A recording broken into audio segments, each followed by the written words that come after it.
What good folks, it's Dark319 and welcome back to another What If, and I believe this is What If Naruto Was Apocalypse Part 2, so like, comment, subscribe and share, but besides all that, enjoy the video. Chapter 2 Aftermath. Sarutobi looked at Naruto with fear, as the boy he had failed to protect years ago, and saw the grin now turning into a deadly serious look the child's face. Behind the young boy was Orochimaru's calculating face, and Naruto knew the man's thoughts regarding what to do with this pre-verbal X-Factor and his plans to kill the old Kage. "Naruto, what do you mean when you said you would make the village feel your pain?" said Sarutobi, as he saw Naruto turn his attention somewhat diverted to Orochimaru, and then back to him. "Did you know that one's thoughts are an open book to me the instant I touch their minds, old man? I can sort through each mind and extract any key piece of information I want for my own purposes. For instance, if I wanted to do my own little version of the impure world resurrection summoning jutsu that Orochimaru has been planning to use," said Apocalypse, as he now looked at the Sandaime's shocked eyes, and heard the intake of breath from the Sannin behind him. "You wouldn't. Naruto, if you summon them all, then you would be summoning your," said the Sandaime, as he saw the glare Naruto was giving him, and couldn't say the last word, and knew what it was then that the boy had planned. "Summon them all? Old man, I don't want your predecessors. What I want is for you, the people in Konoha, and my own father to know what I think of them," said Apocalypse, as he turned around, and stared at Orochimaru for a second before going through the hand signs needed to perform the jutsu. "How dare that brat use what is mine?" thought Orochimaru, as he saw the boy finish the hand signs, and slammed his hands down. "Summon, impure world resurrection," said Apocalypse, as he used the Kyuubi's chakra to make the coffin with the kanji for 4 on it rising faster than it would if he just used his own. "I have to stop him," thought the Sandaime, as he tried to cancel the jutsu, but all he did was slow it down slightly, and found Orochimaru was trying to stop it too. All it did was reduce the speed of it rising, but due to the potency of Kyuubi's chakra it didn't retreat down, and when it finally did stop, the lid of the coffin fell to reveal the late Yondaime. The man slowly walked out of his coffin, his skin looking pale, and his hair looked dimmer than what it once was when the man lived. "Minato," said the Sandaime, as he saw the man, who was his successor, and saw his former student across from his scowl at the boy for using his jutsu.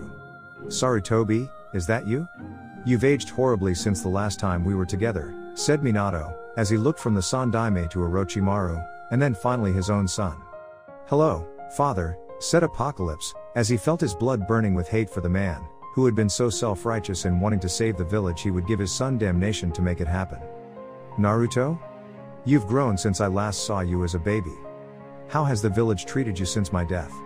Did they honor my last wish? Are you a hero of the leaf?" said Minato, as he had hope on his face while asking those questions, which left when he saw Naruto's eyes look at him with a cold hate he had not seen in the most vengeful of Iwa shinobi, and the looked at Sarutobi look away with guilt.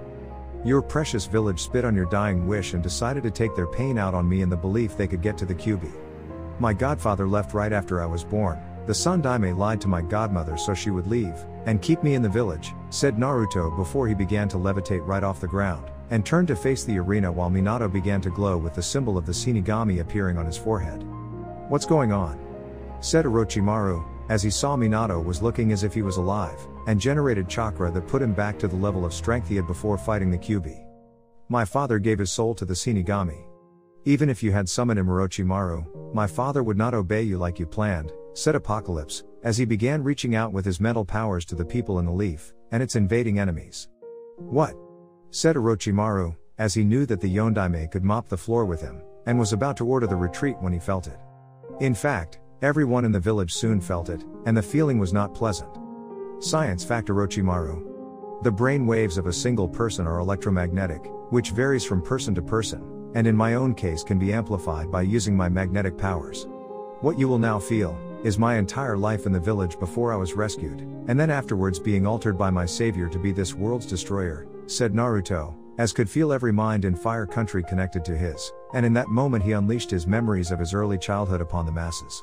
From the Fire Daimyo to the poorest bum, from little children to the oldest men in Fire Country, people collapsed onto the ground screaming out in pain, and begging the pain to stop.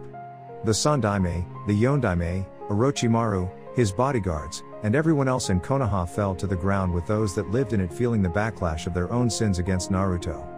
The children were crying out for their parents to make the pain go away, the parents of the children were on the ground, and begging for the pain to stop too. "Filthy demon! Why won't you die? You're an abomination that doesn't deserve to live. Kill it. Kill the demon. Avenge the loss of our families. Avenge the Yondaime. Burn him. Light him on fire and send him to hell. I don't have to feed you, demon. You're lucky to even be alive. I'm sorry, Naruto, but I can't tell you why the village hates you. I don't know your birth parents, Naruto. I will try to find them for you though. The images of the people trying to hurt Naruto when he was a child was merciless upon the people's minds, as they saw the boys past with him being beaten, starved, stabbed, and one failed attempt to set the child on fire. The hurt within the boy's soul at not even knowing why he was hated and not knowing who his parents were by the Sandaime. Then, Naruto showed them the painful experience of being altered by his predecessor to what he was now, and the cries from the people in the village increased to be music to the boy's ears. When Naruto finished, he descended back onto the tiled floor, and opened his eyes to see everyone in the stadium on the ground whimpering out in pain. Everyone begging for the memories that Naruto had unleashed on them to leave their minds, as they curled up into the fetal position, and were shaking with despair. Naruto, however, was tired from doing this particular move, and collapsed to his knees breathing heavily with a grin on his face. Naruto was drained from the move, but he got his message out across Fire Country, and let everyone know just how hypocritical the leaf really was. Damn, that felt good, thought Apocalypse, as he got up from the ground, and looked at the people on the roof with the barrier now down before seeing the red-headed girl on the ground. Without a word, Naruto brought his helmet back onto his head, his cape back onto his shoulders, and picked up the girl named Tuya if what he got from her mind was correct in regards to her name. He had seen Tuya's memories, as he saw a girl, who was sired by an unknown bastard of a father looking for a one-night stand, and then abandoned by the irresponsible mother. After a few years after being brought into this world, Tuya ran into Orochimaru, and saw the potential the girl had in genjutsu before training her to be his bodyguard of a tool. Please don't hurt me, said Tuya, as she could barely see, but still knew that the person picking her up was not someone from sound, and that was not a good thing in her already messed up mind. That is the last thing I'm going to do, my dear, said Apocalypse, as he teleported away from the others, and to meet up with Haku after wiping his presence fully from Konoha. With Haku stood patiently at the border of Fire and Wave Country wearing a protective helmet similar to Apocalypse's own per his instructions. The young boy knew that Haku did not deserve to feel his pain, as he had told her the previous day to put it on right after their last telepathic communication, and to wait until he appeared in front of her before taking it off. Haku herself felt strange going back to Wave Country, as it reminded the girl of the death of her most precious person, and what had become of her soon after. Maybe it was for the best, as Haku needed to be strong for Apocalypse, and could not show weakness in front of him after freeing her from that prison cell. Thinking about the past again? Said Apocalypse, as he appeared a few feet in front of Haku with Tuya hovering unconscious on a metallic stretcher, and Cerebro headgear under his left arm. Apocalypse-sama, said Haku, as she kneeled before him while removing the helmet from her head, and cursed silently at herself for not sensing him sooner regardless of his teleportation abilities. I don't need my psychic powers to read your mind, Haku. I know how much this place brings back painful memories. Konoha does the same for me too, said Apocalypse, as he commanded Haku to rise while removing his own helmet with his magnetism, and gave the girl a gentle smile of a caring person rather than a vengeful monster. I understand, Apocalypse-sama. Did everything go according to plan in Konoha? Said Haku, as she tried to keep the blush from rising to her face at the smile, and remembered she was his tool, nothing more. Yes. Soon Konoha will fall at the hands of its own people, for their sins were laid bare to all in Fire Country. The Fire Daimyo will want a full explanation, including my father, said Apocalypse, as he saw Haku's eyes widen in shock, and told her about using the snake Sanin's own jutsu to bring his father back to life. And the girl? Said Haku, as she saw the redhead, and wondered how she fell into this equation. Like you, Haku, this one here is someone worthy of sanctuary, and will be offered it upon awakening, said Apocalypse, as he saw Haku nod her head, and accepted his words without question. What about Subaku no Gaara? You said he was your kin. How will he find you? Said Haku, as she wondered if Gaara could find them, and if he would want to join. Gaara won't be seeking us out for a while. Suna will need him now with the loss of their Kazekage at the hands of Orochimaru. As for Shukaku inside of his skull, I will deal with that in due time, said Apocalypse, as he was not ready to take Gaara away from his home just yet, and had to prepare for the various things to come from his assault on all of Fire Country. Why bring people to salvation when others will do that for you? As you wish, Apocalypse-sama, said Haku, as she would not question the motives of her master, and the designs he had for the elemental countries. Come, Haku. We have much to prepare for, said Apocalypse, as they headed to Wave Country, and set up his new base of operations. Konoha 1 week later, Namikaze Minato walked through the destroyed base Naruto used to hide out in with a team of Onbu and wondered if this was really the place that turned his son to what he was now. The place that Naruto had shown him along with everyone else through that psychic attack was now demolished from head to toe with no way to retrieve any kind of information from the contents that were still here. After everyone woke up, Suna with sound forces retreated out of fear of another attack on their minds, as Orochimaru made his own escape with 3 of his bodyguards, and the 4th one being lost to the Sannin. After everything settled down, a meeting was held with a very angry Namikaze, a group consisting of a quivering in fear council members, and a toad Sannin who couldn't look his student in the eyes.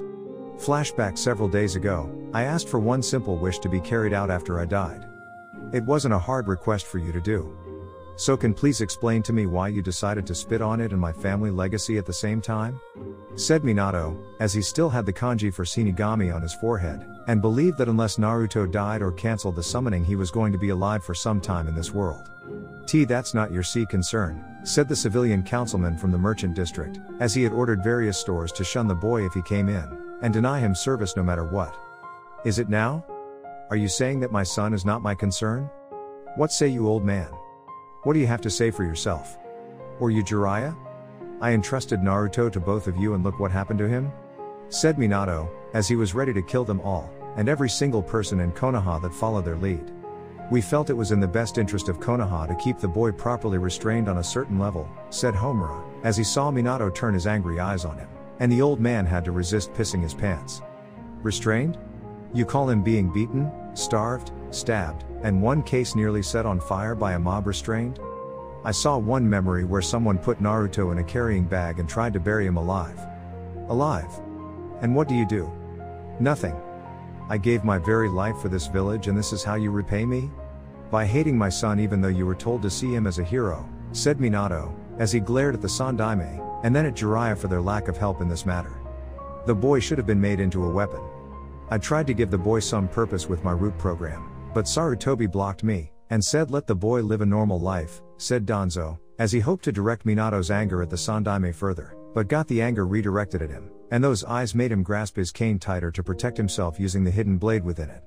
You mean those mindless root foot soldiers of yours, Danzo? Make my son mindless for you to boss around and then remove when some new toy pops up? Naruto was supposed to be entrusted to his godparents, but it seems one of them failed to live up to his duties, and the other was lied to so my son could suffer further, said Minato, as he was really letting out his killer intent, and Sarutobi just looked at his successor with tired eyes.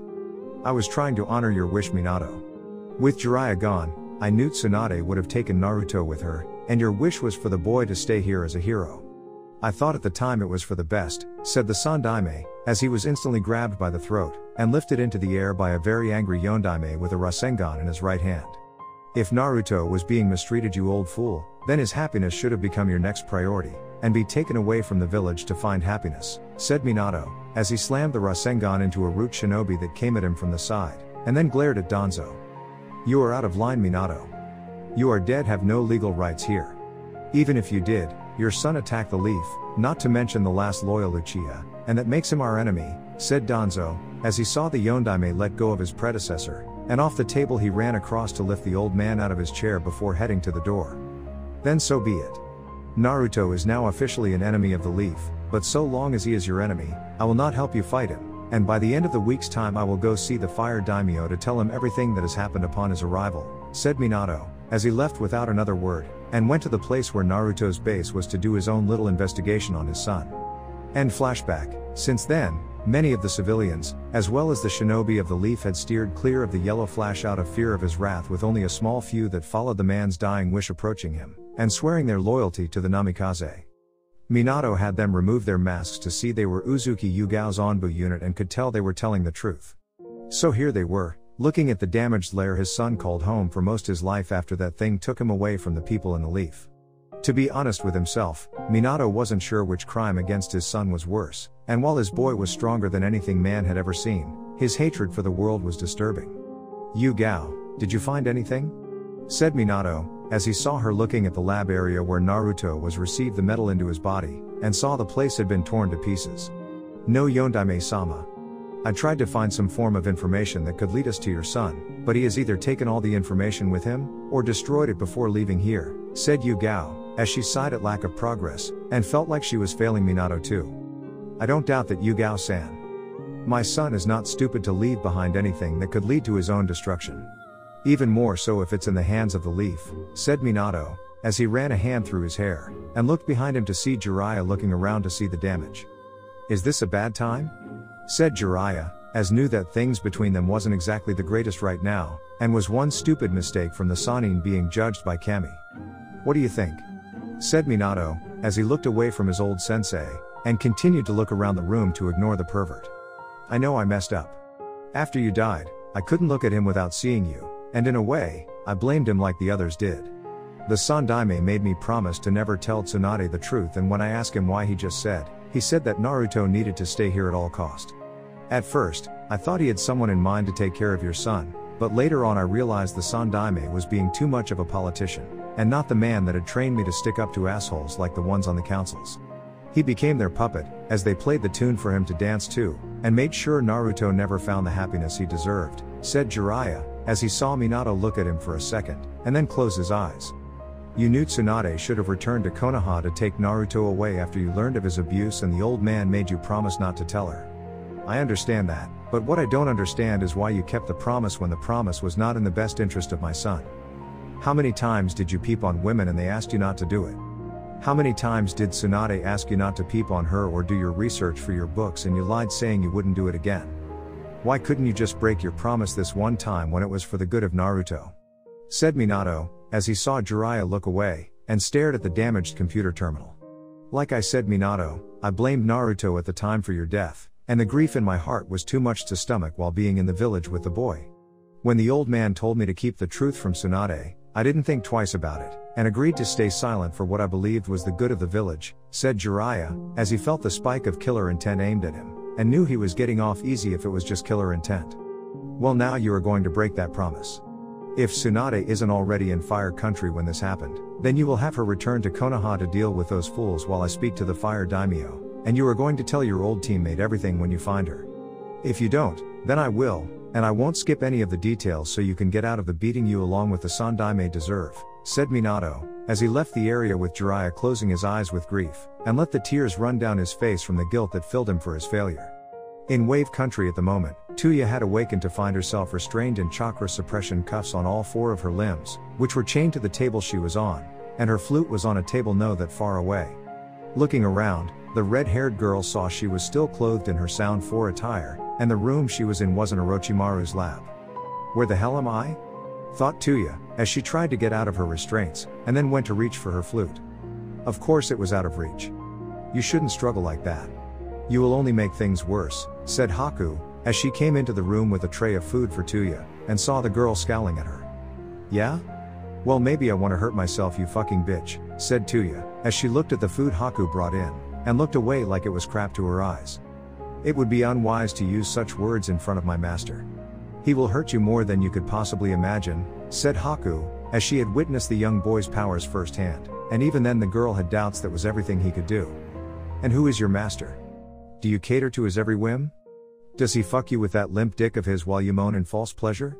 Said Tuya, as she was rewarded with a backhand to her face by a red-faced Haku, and the saw stars in the process in the aftermath of the hit. Do not insult Apocalypse Sama in my presence again. He brought you here because he deemed you worthy of sanctuary, and I will not have you insult him for his efforts, said Haku, as she walked away from the redhead, and left the room to leave the now dazed girl to her own thoughts. Ow. Damn bitch. And why did she call her master Apocalypse Sama? Who the fuck is that? Oh no. He was the kid around my age, who unleashed that strange attack with his memories, and made everyone become sniveling bitches. Like me. Holy shit.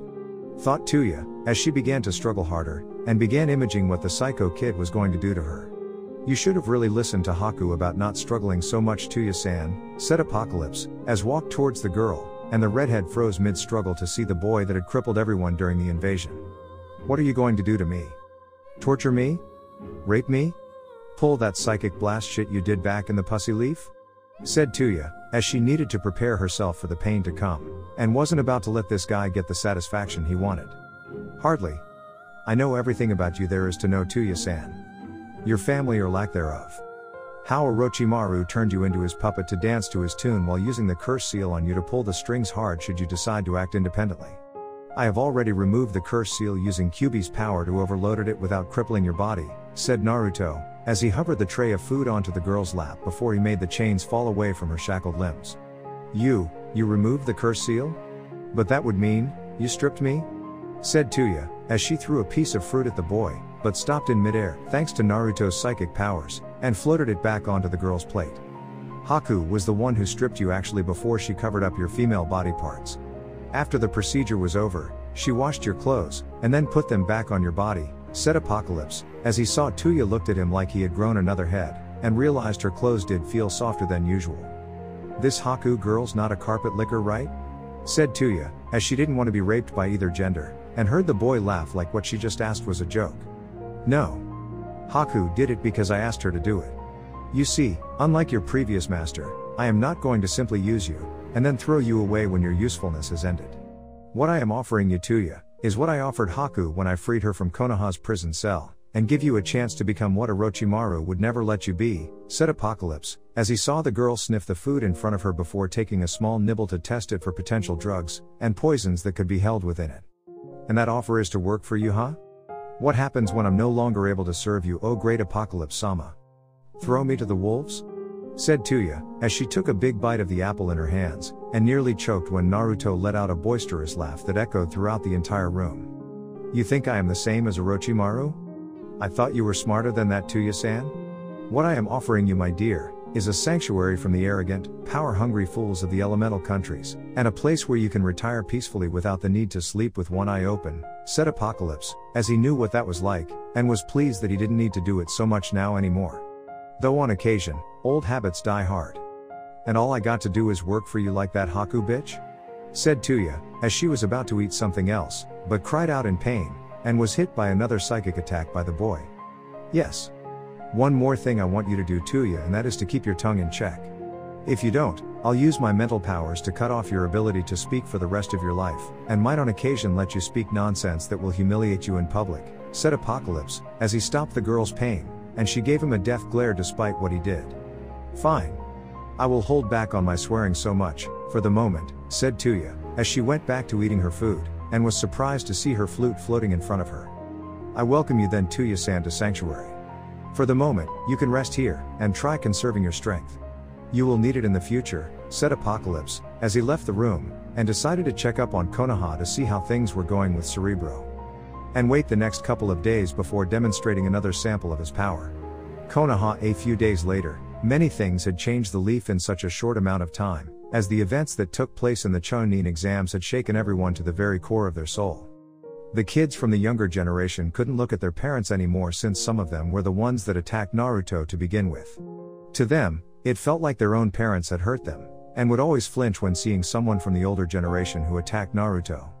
To make matters worse, the Fire Daimyo had left the Fire Country capital to speak with the Hokage about what had happened, and everyone knew that his arrival today would not bode well for anyone. The Fire Daimyo had always believed that the shinobi villages should run themselves with only important events beyond the Hokage's control being delivered to his attention, and this was one of those times. The man had brought with him an entire army of samurai and had a look on his face that told everyone that the feudal lord was going to bring the hammer down on them.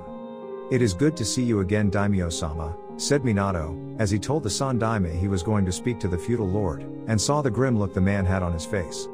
Yes. It is good to see you, my friend, but I'm not here to discuss the past, or how you came to be alive again. What I need is an explanation on why everyone in Fire Country is practically terrified of Leaf Shinobi right now, said the Fire Daimyo, as he saw Minato look grim, and walked with the man to the Namikaze estates before he was told just about everything that happened concerning the Namikaze's son.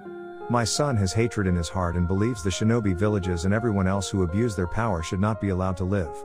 What you felt was all of Naruto's pain growing up until now, said Minato, as he wished that things had turned out differently for Naruto, and wanted to find his son before someone else did. I see. If what you say is true, Minato-san, then I am guilty as well, and should be given a form of punishment for turning a blind eye to the situation shortly after your death. The Sandaime assure me that your dying wish would be carried out and asked me to trust him in this matter. Now I find the old cage along with the councils have deceived me and defied the laws set during the time of the Shodaime, said the fire daimyo, as he had let things go on far enough, and he wasn't going to tolerate it anymore. You should know better, fire daimyo. In fact, all feudal lords should know better than to trust their shinobi villages without question, said Apocalypse, as he appeared before them, and saw the samurai in the room draw their swords to defend the daimyo. Naruto? Said Minato, as he noticed that his son's form was faded, and was not what you would call solid. Your samurai will be wasting their energy, fire daimyo. What you see before you is a projected image of myself using my powers. I may appear be in front of you, but I'm not, and the reason that I am projecting myself is for you to know my powers are far beyond anything the elemental country's ever seen before, said Apocalypse, as he saw the fire daimyo look at him with awe, and his father doing the same with a hint of worry. What does you want from me, Apocalypse-sama? From the leaf? Anything at all, and I will make it happen to make up for the abuse they caused you, said the fire daimyo, as he ordered his samurai to stand down, and they did, hesitantly. What I want? How funny it is that no one has asked me that until I came to power. All of a sudden, it seems my abilities have brought to me a great deal of persuasive power, and has brought the ruler of Fire Country to the negotiation table. It is a pity that such power never came my way when I was younger, or someone used it on my behalf to protect me from the fools in the leaf, said Apocalypse, as he saw both men flinch, and could sense their guilt in the matter. What is it you want, Naruto? Said Minato, as he flinched again when his son glared at him for using his old name, and the eyes seemed to glow with power. Never ever use that name in my presence again. Understand? As to what I want? My list of demands will be arriving shortly via Shadow Clone, said Apocalypse, as his projected image disappeared, and the Shadow Clone appeared via teleportation before handing the scroll to the Fire Daimyo before going poof seconds later. Slowly, the Fire Daimyo unrolled the scroll, and began reading its contents, with the Yondaime reading it with both men's eyes widening at the demands. The Fire Daimyo was ready to have a heart attack, and the Yondaime was ready to die all over again. These demands are, said the Fire Daimyo, as he looked at Minato, and then back to the scroll. Steep? Yes, I know, but if it keep everyone in Fire Country alive, then so be it. We don't know if Naruto can do what he did before, and to test him may be the wrong thing to do, said Minato, as he decided to let the public know about Naruto's demands of them, and how defying him was not considered to be very healthy. Some time later, the people of Konoha gathered in the village square, as they now awaited to hear from the once deceased Yondaime, and he did not look pleased when looking down at them. Beside the yellow flash was the Fire Daimyo himself, which indicated to the people that whatever was to be announced was supported by him, and would be carried out instantly. I have called you all here today for this special announcement regarding the leaf, as it pertains to the invasion of Konoha, and as you know, my son Namikaze Uzumaki Naruto helped as well as hurt us during that time. What surprises me, is that considering the way people have treated him since his birth, I expected Naruto to assist in the invasion, and wipe out Konoha like the scum that you are. Instead, he decided to help you, but at a price of seeing just what you had done to him, and make you understand how foolish you all were to ignore my dying wish. As such, my son Naruto has made a list of demands to be carried out immediately, and to refuse any of them is to meet with certain death. The Fire Daimyo has already read the list of demands left by my son and agrees with me in making sure that they are carried out in order to prevent a countrywide psychic attack that could be lethal if used against us again, said the Yondaime, as he pulled out the scroll with the list of demands, and was stopped by the protests of the villagers. This proves he is the fox, said a man in his mid-30s, as he had lost his home to the fox, and had hated the boy greatly since then. He should have been killed like we demanded, said an elderly lady, who had a relative on the civilian council, and had expressed her distaste for the QB container daily. Silence. I cannot believe you people. I gave my life so you could live and sealed the QB into my own son in hopes you would be grateful. Instead, I see arrogant and spoiled bakas who even now blame my son for their past sins against him, said Minato, as he saw the older generation mumbling about him not being fair, and his son still being a monster. I see this village hasn't changed much, said a blonde-haired, big-breasted woman, as she walked through the crowd dragging behind her a person, if he could be called that, and beside her was another younger woman carrying a very pampered pig. Hello Tsunade. I see you decided to teach Jiraiya a lesson for his stupidity, said Minato, as he saw Jiraiya's near-dead body behind the woman, and knew that the Sandaime was next. And my old sensei is next. However, before I deal with him, I hear you have a few high-class demands from my godson, and you were about to announce them, said Tsunade, as she now stood beside Minato, and gave the Fire Daimyo a nod before turning to face the now frightened populace. That's correct, Tsunade. My son's demands are the following and are non-negotiable no matter what. First, is all of the village's money along with the clan funds be emptied, and then placed in an account that he owns in a bank owned in a neutral country. Second, is that anyone among the younger generation, who no longer wants to be a part of the Leaf, and their parents sins against him will be offered a chance to leave to go wherever they see fit as long as it's not in Fire Country.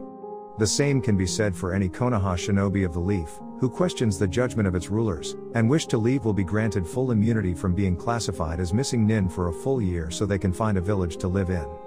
Third, Uchiha Sasuke is ordered to be publicly executed, and his body burned to ashes so no one can try tampering with it for whatever secrets it may hold.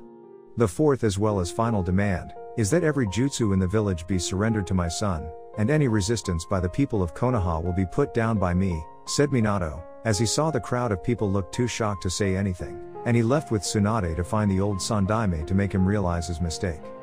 Painfully. Hyuga clan compound several days later, Hinata sat in her bed, having heard the announcement by the Yondaime himself, and was now deep in thought about what to do with her life now. On one hand, she wanted to stay loyal to the Leaf, as the Yondaime had returned to make things right, and had issued the demands of his son having revealed himself to be the village's newest enemy.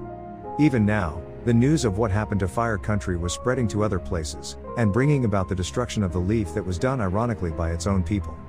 Konoha was going to die along with anyone that stayed within its walls, and there wasn't a soul in the elemental countries who could stop it. Well, except Naruto. Hinata had seen Naruto's memories of past abuse just like everyone else, but strangely enough she had never felt the mental anguish that everyone else did, and wondered what that meant. Several other people like that bouncing off the walls, Dango eating torture expert Anko was spared the feeling of pain that came with the images, and meant that some of the people in the Leaf were considered worthy of mercy from the boy. Naruto-kun, thought Hinata, as she had thought about the boy for a long while, and had felt a great deal of sorrow upon him going missing until just recently. Thinking about me again, Hinata-chan, said Apocalypse, as he appeared in front of her bed, and the girl jumped several feet in the air in surprise.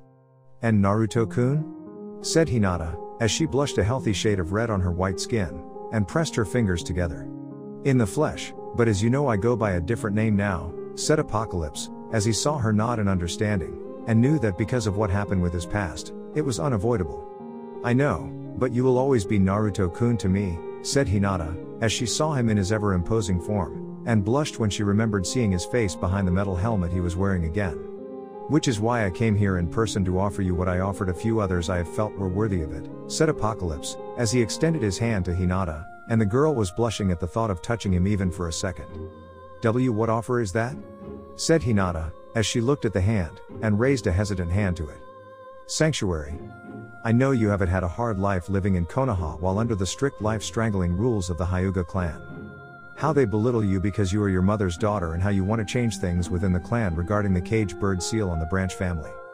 You know they will brand you with the seal soon with the loss at the hands of Hyuga Neji during the Chunin exam preliminaries.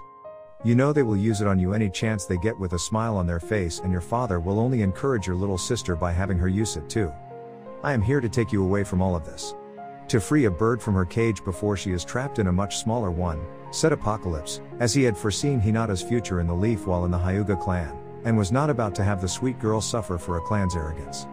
Hinata looked away for a second, as she digested all this information Naruto had just told her about the Hyuga clan, and knew that the elders on more than one occasion had tried to have the seal put on her forehead. For whatever reason it was stopped was not done by her father's hands, of that she knew, and Hinata also knew that the Leaf no longer was the place she believed it was.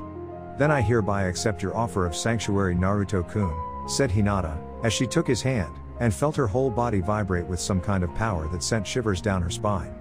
Good, and don't worry about the others that are in Konoha who are worthy, Hinata-chan, for they will soon join us, said Apocalypse, as he smiled at her through his helmet, and were teleported out of her room a second later in a crimson flash. Konoha Hospital. At the moment, Minato walked with Tsunade to the office of the hospital administrator, as he had copies of all of Naruto's medical records, and the two people wanted answers regarding the boy that the village shunned. When they got there, the two cage-level shinobi caught the hospital administrator with the Sandaime with the documents they needed, and looked like they were getting ready to destroy certain pieces of information about Naruto. Minato? Tsunade? I was just about to, said the Sandaime, as he was holding some medical records in his hands, and was silenced by his successor pinning him to the wall while taking the papers right out of the old man's hands. You were about to destroy some of Naruto's medical records. Why? What could they hold other than the abuse my boy suffered both outside and inside this hospital, huh? Said the Namikaze, as he gazed at the documents in his hands, and his gaze hardened tenfold. He wasn't the only one, as Tsunade had soon sent the hospital administrator's head clean off his body, and out the window of the very nice, perhaps too nice, office. Look at all these injuries and where they came from. Injuries caused by various jutsus.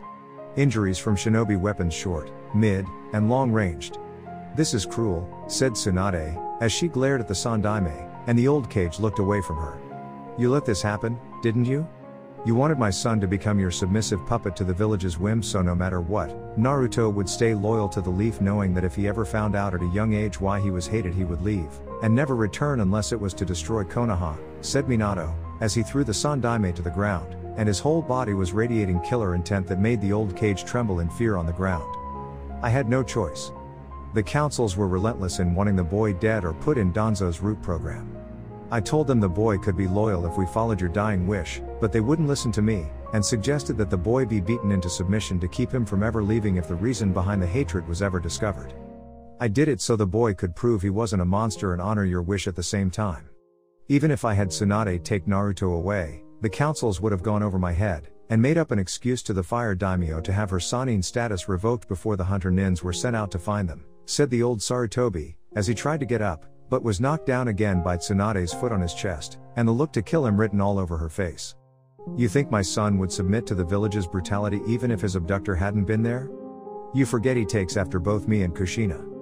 No one has willpower greater than either of us, you old fool, and all you would have done was make Naruto hate the village at an increased pace.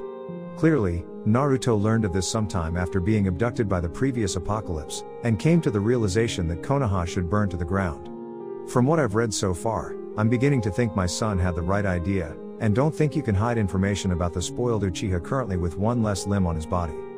My son also left me information about Sasuke with his list of demands and how the village treats the Uchiha like he was descended from me.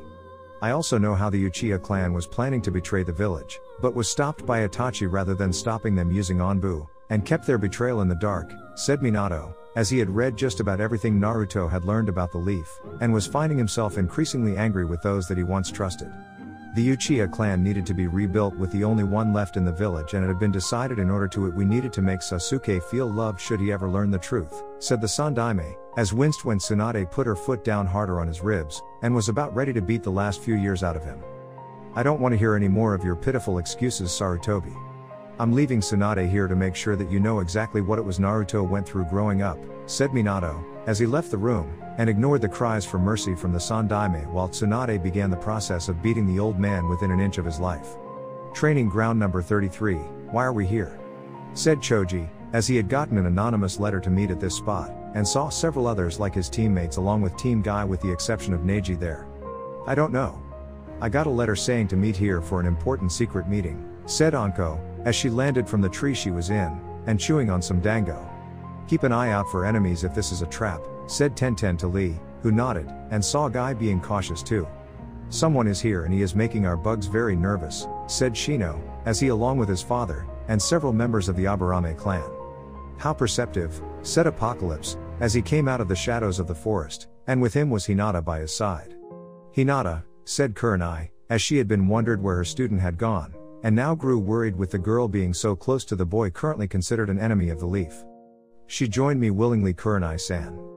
Hinata knows the life that awaits her while staying in Konoha and in the Hyuga clan.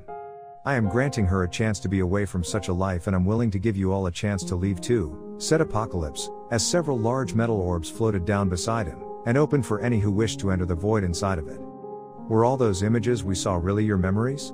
Said Tenten, as she had seen her own mother in one of those memories beating Naruto, and it helped explain how the woman died shortly after. Yes. You now know that Konoha is not the light that shines through the darkness like you were told by your parents. Instead, Konoha has become the darkness in which you were told it fights, and is to shortly fall after my demands are met. Out of all the people in Konoha, I have decided to spare all of you from the slow death that awaits those that live in the leaf, and give you a chance to join me in my new sanctuary.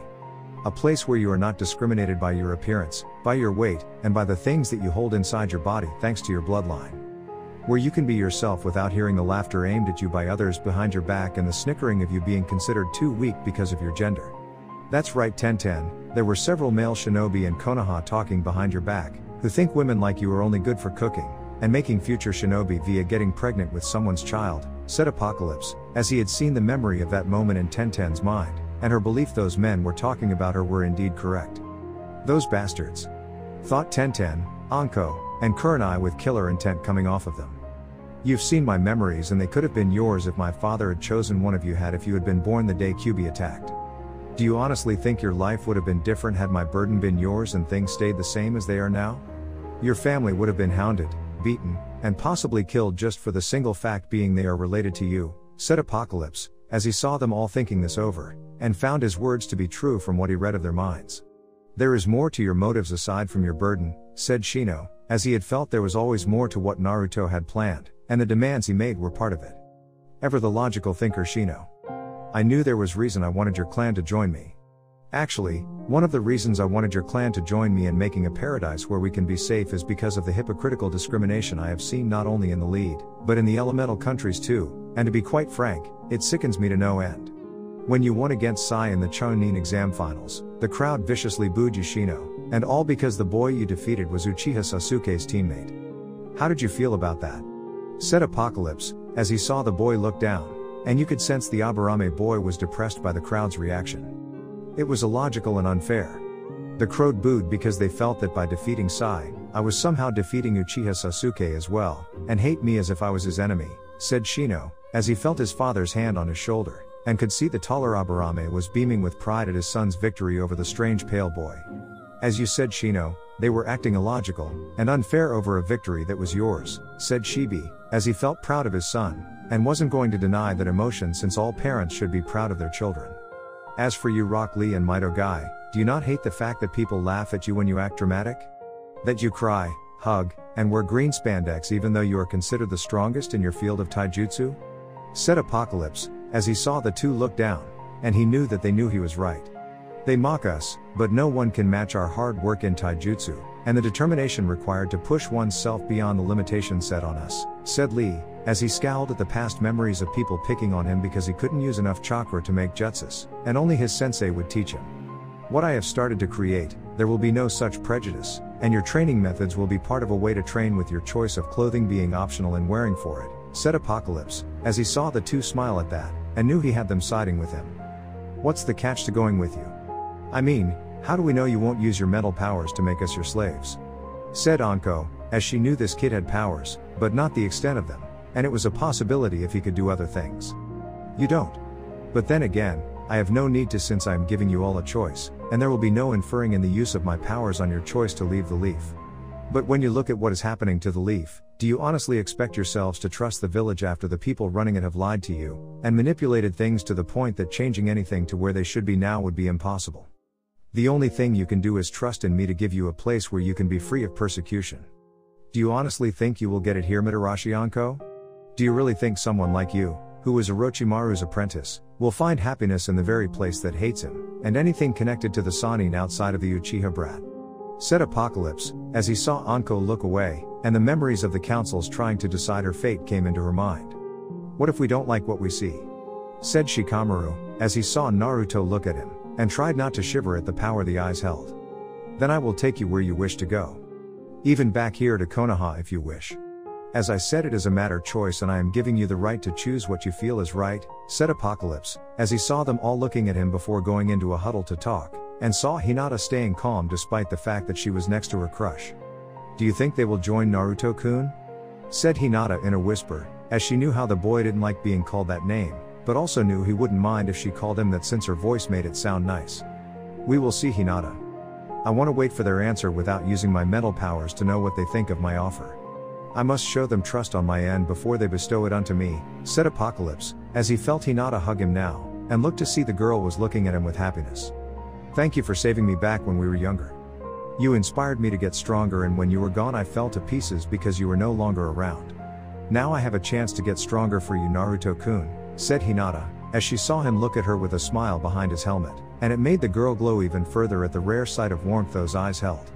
We've all talked about it and we've decided to take you up on your offer in terms of a trial run, said Shikamaru, as he saw Naruto nod, and then motioned for them to the metal spheres behind him with Hinata getting into one of them. These metal orbs will take you to my home where I have set up a base of operations until my paradise has the literal ground for it to stand on. There is more than enough space for all of you here at that location until my plans evolve further into what I have planned, said Apocalypse, as he had all the orbs open up, and everyone got in the orbs with the exception of Aburame Shibi.